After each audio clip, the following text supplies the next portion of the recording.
سنی کبھی لاوارث نہیں ہوتا، لاوارث کبھی سنی نہیں ہوتا۔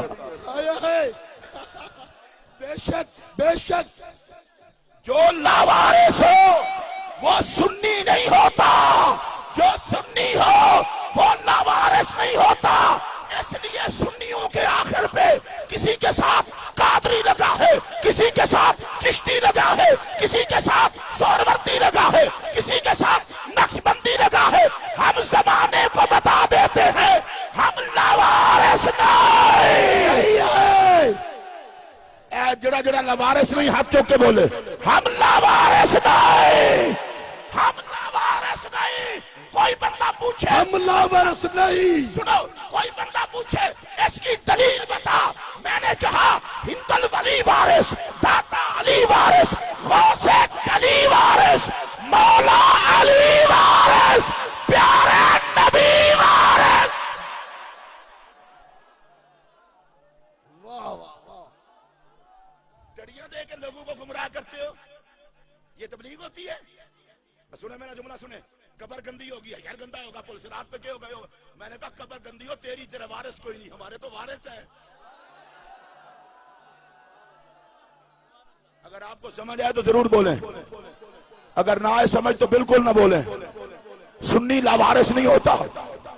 اگر آپ کو کوئی یہ تقریر سناتا ہے قبر میں کیڑے ہوں گے، قبر میں بچھو ہوں گے، قبر میں سانپ ہوں گے، قبر میں یہ ہوگا، قبر میں وہ ہوگا، میری طرف سے اسے پیغام دے دینا، کہا داتا کی چوکھٹ کو چومنے والا، غریب نواز کا نوکر اور منگتا اور غریب نواز کے کوٹے کا مسلمان غوث پاک کی بارگاہ میں نذرانہ عقیدت پیش کرتے ہوئے کہہ گیا تھا ہماری قبر گندی نہیں ہوگی، اس لیے کہ ساری زندگی جس نبی کا نام چوما، نعرے لگائے، مریں گے، میرا نبی سنبھالنے آ جائے گا۔ حق حق صحیح ہے، واہ واہ واہ۔ میں آپ کو مشورہ دینا چاہتا ہوں، اور میرا مشورہ اچھا لگے تو سن لینا، دیکھیں کتنا پیارا مشورہ ہے۔ کمی بن جاؤ مصطفیٰ کے،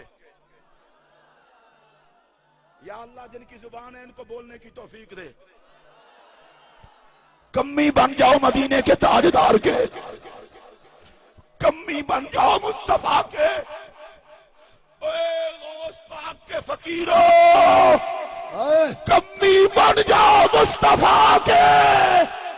میرا پھر جملہ سنو خدا کے لیے، کمی بن جاؤ محمد عربی کے، میرے نبی کو کمی پالنے بھی آتے ہیں، سنبھالنے بھی آتے ہیں۔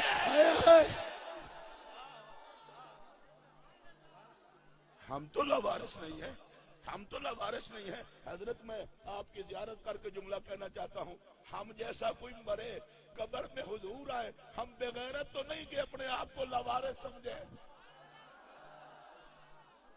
اب اس میرے جملے کو توجہ سے سننا، میرے پاس وقت نہیں ہے، میرے نبی کی اپنی مرضی ہے، کسی کی قبر میں یہاں آ جاتے ہیں۔ اب اگر نہ بول سکے، نہیں، اب اگر نہ بول سکے تو آپ کی اپنی مرضی۔ ارے کسی کی قبر میں یہاں آ جاتے ہیں اور کسی کو جنت البقیع میں بلا لیتے ہیں۔ ہائے ہائے ہائے ہائے ہائے ہائے، واہ، سبحان اللہ۔ اگر آپ کی طبیعت اچھی ہے، ذوق ہے، تو میں ایک بات کرتا ہوں، بندہ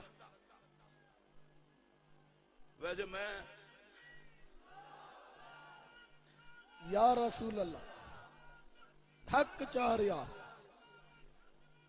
زندہ باد۔ اللہ آپ کو خوش رکھے، اللہ خوش رکھے۔ ذرا نعرے کم لگائیں، ایک منٹ یار، ایک منٹ، بھیج دس، نعرے ذرا کم لگائیں۔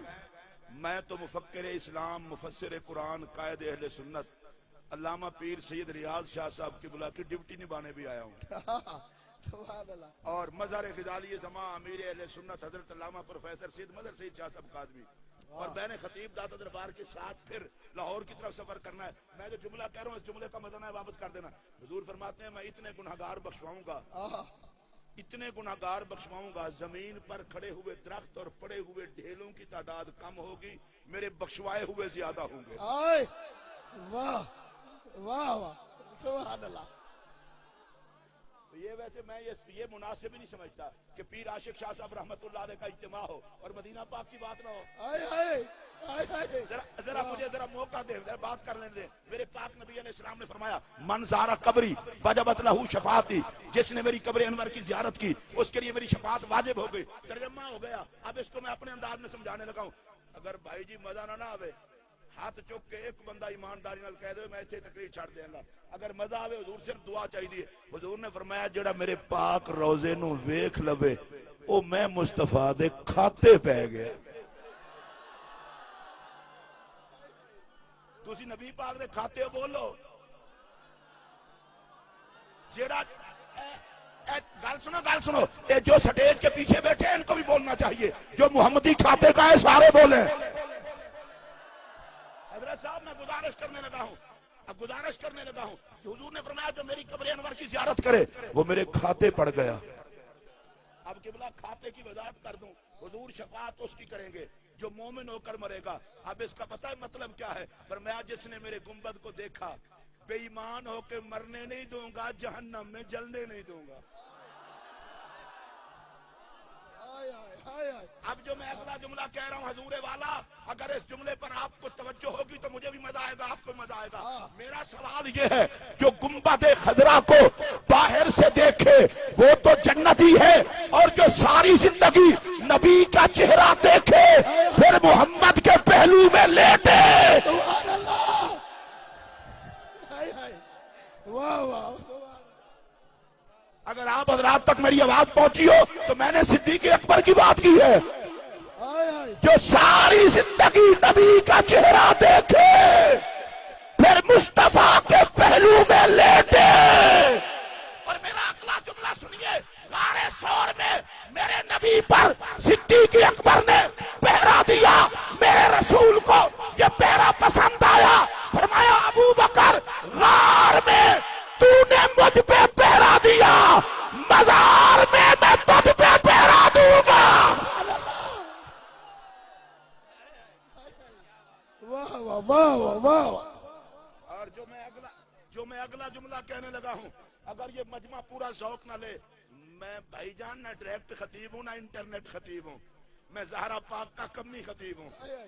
اور میں جو جملہ کہہ رہا ہوں اس کو پیار سے سننا. میرے نبی کو پہرا اتنا پسند آیا, فرمایا ابو بکر غار میں تو نے مجھ پہ پہرا دیا, کوئی زہریلا مجھ تک نہیں آنے دیا, مزار میں پہرا دوں گا, کوئی کمینہ تجھ تک نہیں آنے دوں گا. واہ واہ واہ واہ واہ. سبحان اللہ سبحان اللہ. میں پیر جی سے باتیں نہ کریں, میں حضرت آپ کو تو سنا رہا ہوں. پھر سنیے, صدیق اکبر کا پہرا نبی کو اتنا پسند آیا, فرمایا ابو بکر غار میں تو نے مجھ پہ پہرا دیا, کوئی زہریلا مجھ تک نہیں آنے دیا, مزار میں تجھ پہ پہرا دوں گا, کوئی کمینہ تجھ تک نہیں آنے دوں گا. اور میرا اگلا جملہ سنیے, مزہ آئے تو بولنا وگرنہ بالکل نہ بولنا. ارے صدیق اکبر نبی کے پہلو میں وزیر بن کے سوئے ہوئے ہیں, جسے مصطفیٰ کی حکومت کا حیا ہوگا اسے صدیق کی وزارت کا حیا ہوگا. اگلا جملہ بھی میں جلدی کہہ لیتا ہوں.